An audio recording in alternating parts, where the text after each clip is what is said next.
El siguiente episodio está destinado a todo público, incluye material sensible y contiene temáticas solo aptas para memoriosos. Puede que no sea adecuado para negacionistas, por lo que se recomienda discreción. Un atentado, una ciudad, 30 años, una reconstrucción, ríos de memoria. Todo queda registrado en el recuerdo.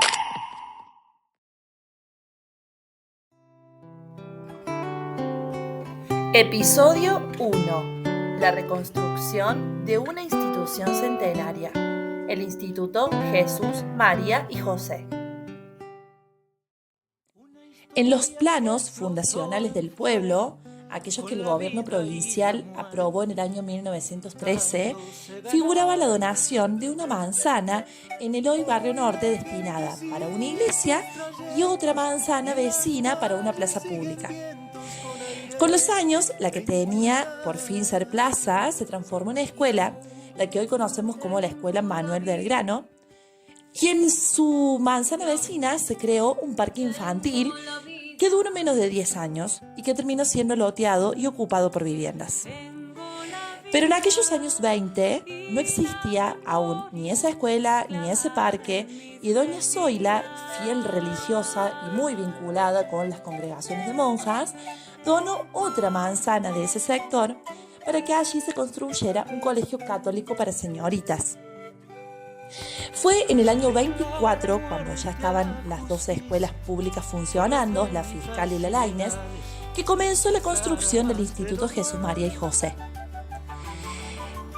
El 1 de junio, una mañana muy fría del año 1925, la pequeña comunidad local de Río Tercero, en la que habitaban unos 1.500 habitantes más o menos aproximadamente, se convulsionaba por la llegada en tren de 9 religiosas de la Orden de las Carmelitas Descalzas de Santa Teresa de Jesús, que desde entonces se hicieron cargo del establecimiento que aún estaba sin terminar.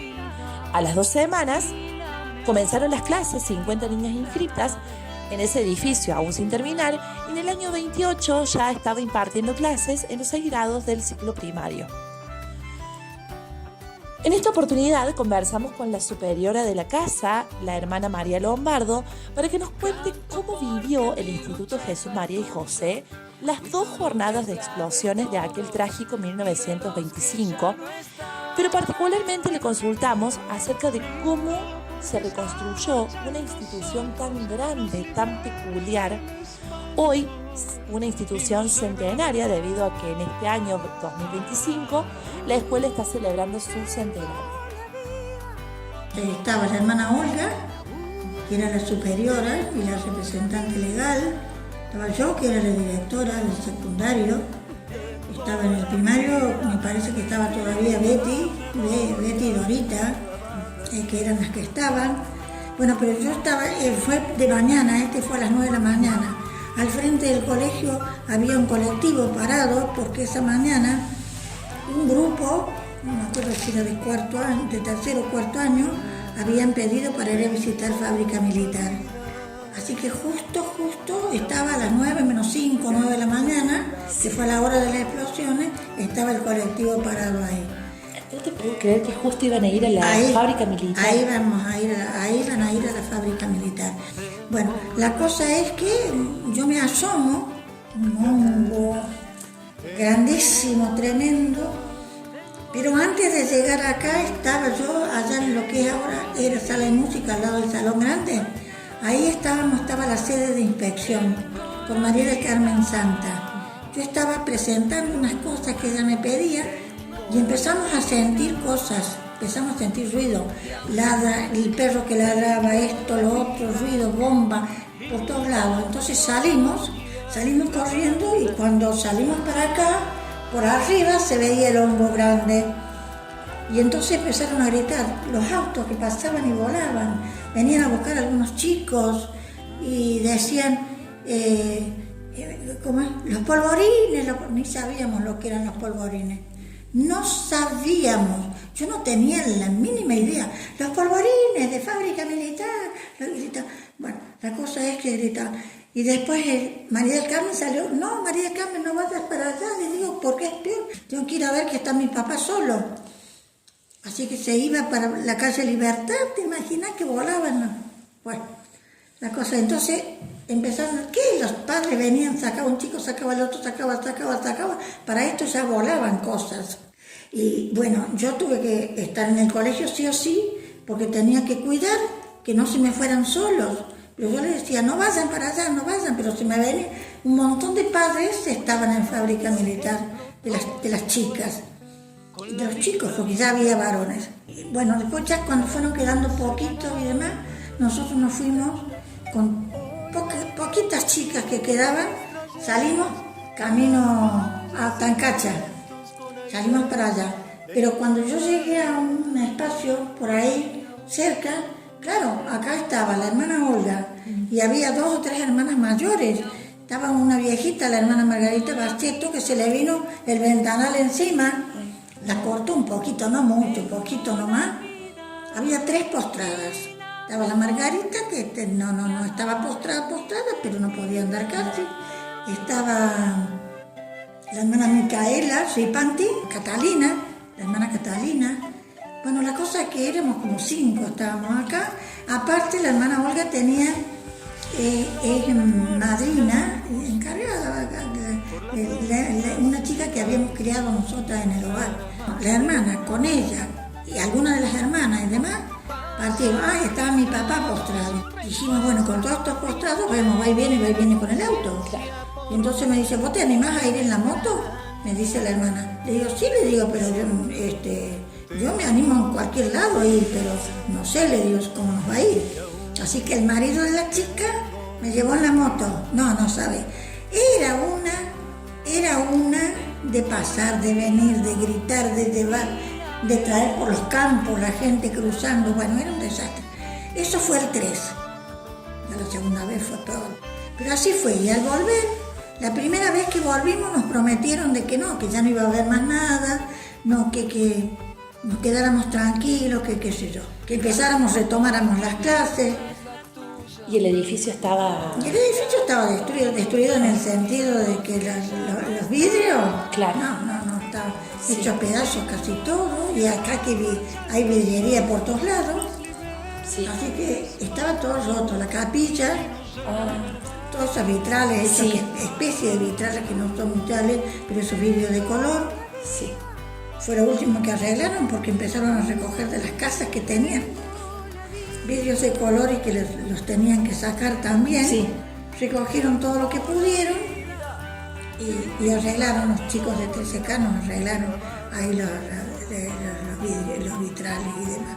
Claro. Y bueno, pero eso no fue enseguida tampoco, porque había que ir y ver todos los destrozos que había que denunciarlo. A Juan Carlos, sí, que es arquitecto de la municipalidad, entonces nos ayudó muchísimo, fue él el que con el intendente nos ayudaron mucho.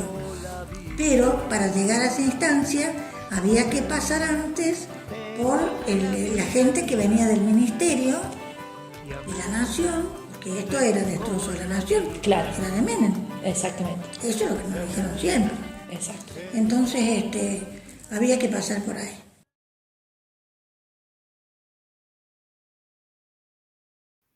¿Qué saben los niños acerca de las explosiones en Río Tercero en el año 1995?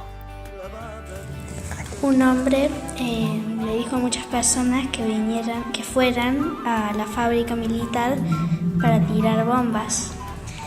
Y en ese momento las tiraron. Fue en la fecha del 3 de noviembre, que justo fue el cumpleaños de mi abuelo, que él quería ir. Bueno, el 22 fue más o menos, pero fue por la tarde, así que los chiquitos, ni te cuento cómo fueron con los chiquitos. Con los grandes era poco, no se los podía sujetar, y a estos otros lloraban, gritaban, estaba espantoso. No, la tarde fue tremendo el 22. O sea, fue más caótico. El 20, sí, los chiquitos. Sí. Los dos fueron caóticos. Sí, pero exacto. el primero, porque fue el primero. Y este otro ya acostumbrados a ver hongos y demás, pero los chiquitos, pobrecitos, estaban desesperados, era angustia. Y como es que se llaman, bueno, después empezamos las tratativas, a ver, ya estaban las colas inmensas que ya venían los del ministerio para recoger los datos, que lo que había y todo lo demás. Vamos, hacer escuela y yo, total, ahí te encontrabas en la escuela con todo el mundo. Exactamente. Claro. Sí, eran todos conocidos. Eran todos. Todos conocidos eran. Bueno, así que allá fui y me puse, preguntábamos, y esto es lo que corresponde, dice, en esta cola tenés que ponerte, ahí me puse. Porque creo que estaban sectorizados, no me acuerdo bien cómo era, pero me parece que estaban sectorizados. Claro. Bueno, la cosa es que atendían a uno, atendían al otro, anotaban, preguntaban qué lo que era. Y entonces preguntaban de qué colegio íbamos, de qué lugar, o de dónde íbamos, y qué es lo que íbamos a denunciar. Claro. O a qué íbamos a presentar, qué datos. Entonces, cuando yo llegué, me dice el señor que estaba allí, me dice, hermana, ¿y usted? Y entonces le digo, ¿de dónde, de qué colegio? ¿O de algún colegio? Sí, del colegio, del convento, del colegio de Jesús, María y José. Y entonces dice, es privado. Sí, no, los privados no. ¿Cómo que no privado? Le digo yo. Yo no sabía que las bombas caían solamente para los públicos estatales, le digo yo. Para los privados no. Y cuando grité, entonces me escucharon todos los otros. Dice, no, hermanita, venga. Me hicieron pasar adentro y me tomaron todos los datos. Ahí me atendieron y bueno, entonces yo denuncié todo lo que se había roto acá del colegio, tanto de la capilla como de la parte conventual, como de la parte del colegio, el vivero del frente, la casa del frente, la otra casita del frente, todo lo que pudimos a la redonda, claro. denunciamos todo. Y como es que se anotaron, por supuesto que demoraron mucho, y pasaba por la municipalidad. Entonces, la cosa es que hicimos un combo de todas las cosas y poco a poco se fue arreglando. Nos mandaban gente, nos mandaban material, muchas cosas teníamos que comprarlas, ¿qué iba a hacer? Teníamos que comprar, pero nos reintegraban, nos daban dinero. Sí. Fue lo que fuimos, nos llevó bastante tiempo, mucho tiempo nos llevó. Nosotros declarábamos lo que habían roto y creíamos que ni siquiera ellos nos iban a dar. Claro. Demasiado con que nos lo dieron. Claro. Así que bueno.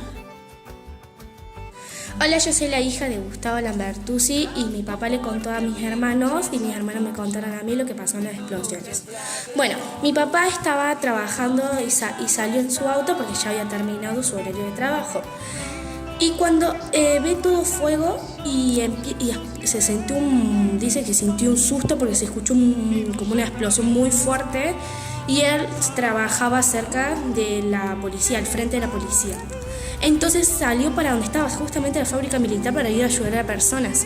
Lo llamaron del hospital que a papá había sufrido una herida acá en la parte de la costilla. Y entonces, mi papá dice, y entonces salió y cuando iba a ir yendo al hospital, vio una señora con su hija cargándola a brazos y se caen al piso y sale del auto, la agarra y la mete al auto. La lleva en balsa y la señora le agradece y le pregunta si estaba bien y todo, y hay un video de eso. Entonces mi papá lo lleva y entonces le dice a la señora estaba herida de la pierna y la llevó al hospital y tenía que cubrir los gastos y mi papá le pagó los gastos para que pudiera la pierna mejorarse porque se había como supuestamente enquinzado. Y la hija tenía un raspón acá, la curaron todo y entonces después mi papá se entera de que mi abuelo había fallecido por todo acá esto y mi papá se puso muy mal, pero también se puso muy bien porque había podido salvar a personas. O sea, no solo salvó a esa persona, sino también salvó a varias más. Después se enteró que la esposa, que es la mamá de mis hermanos, estaba bien, que habían también salido corriendo, o sea, mis hermanos estaban en la pileta ese día, se tuvieron que salir, se taparon y menos mal estaban lejos del barrio Luna. Y entonces se quedaron ahí mis hermanos abrazados todos juntos y después ya mi papá les cuenta la noticia. Y estaba mi abuela también, que en ese tiempo mi abuela estaba viva, estaban mis tíos, estaban todos. Y después después de mucho tiempo le encontró a mi mamá y le contó todo esto y después me lo contaron mis hermanos a mí.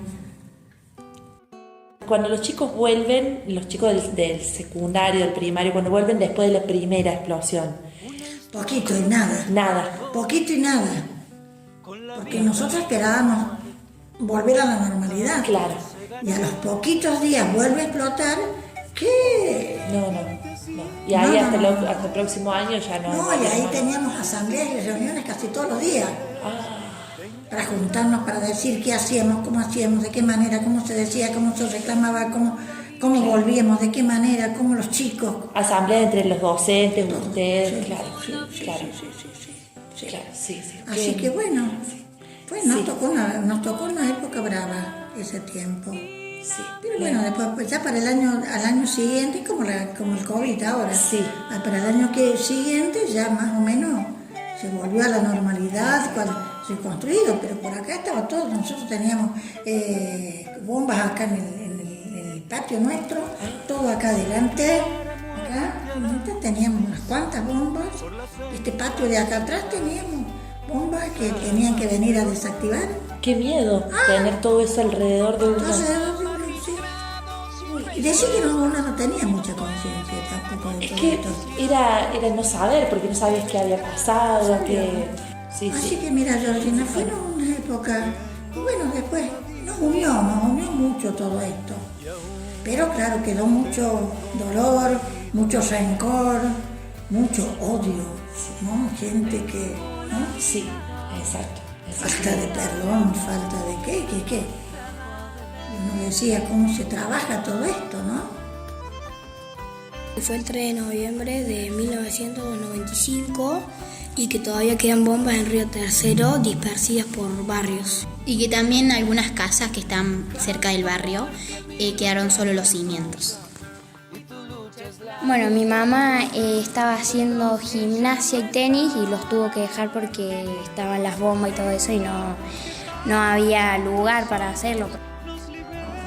Mi papá se enteró por tema de radio porque había escuchado un temblor fuerte y me dijo también que había pasado muy fuerte y no sabíamos qué ver. A mí me han contado que en la casa de mi abuela, que estaba muy cerca de la fábrica militar, era una casa, entre medio había un patio y que era como de 2 pisos, por así decir. Y en la parte de arriba dormía mi mamá con sus hermanos, así. Y mi mamá justo se había pasado a dormir para la otra casa y justo fueron las explosiones y todo eso. Y bueno, ahí surgieron las explosiones que derrumbaron toda la parte de atrás y bueno, todavía siguen con la reforma hasta el día de hoy. Lo que a mí me contaron fue que bueno, mi abuela y mi abuelo estaban trabajando y que mi abuela tenía como una ventana al frente donde trabajaba ella con otra compañera y cuando vinieron las explosiones explotó la ventana. Entonces ella tenía la puerta al lado, pero salieron corriendo por la ventana y corrieron, mi abuelo también. Y mi papá estaba en el colegio con mi tía y bueno, había un hombre que les decía corran, váyanse de acá. Y ellos corrían y a mi tía se subieron a un auto con las amigas y un hombre que la llevó lejos. Y bueno, en un momento se bajaron y mis abuelos habían perdido a mi tía porque no sabían dónde estaba, porque no había celulares ni nada para comunicarse. Entonces, bueno, después en un momento se reencontraron todos, con mi papá también, porque mi papá también corría. Y bueno, se encontraron y fue muy emotivo que se encontraron porque se habían perdido entre los 4. Con la vida y la muerte disputándose ganar. Hoy la gente sí. Ríos de Memoria es un podcast producido por cuarto año del Profesorado de Educación Secundaria en Lengua y Literatura del Instituto de Formación Docente Dr. Alexis Carrel de la ciudad de Río Tercero, provincia de Córdoba, en el marco del Festival de la Palabra 2025 y en conmemoración del aniversario número 30 del atentado contra los riotercerenses en el año 1995. Porque el primer paso para repetir la historia es olvidarla.